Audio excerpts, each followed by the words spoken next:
Don't be too attached to things. Learn to let go. Ezt mondta Mickey Rourke Robert Downey Jr.-nak a Vasember 3-ban. És azt jelenti, hogy ne legyél túlságosan hozzáragaszkodva valamihez, hanem tanulj meg elengedni.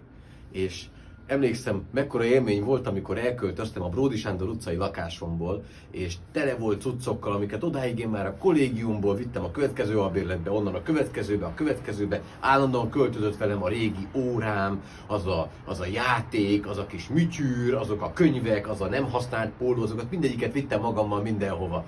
De rájöttem, ahogy még egyik reggel fölébredtem költözés előtt, rájöttem, hogy ez vagyok én.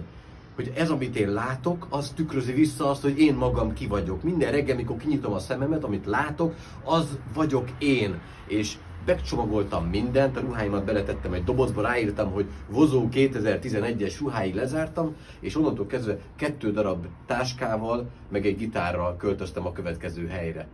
És megtanultam elengedni, és annyira jó, ezt kívánom neked is. Sziasztok!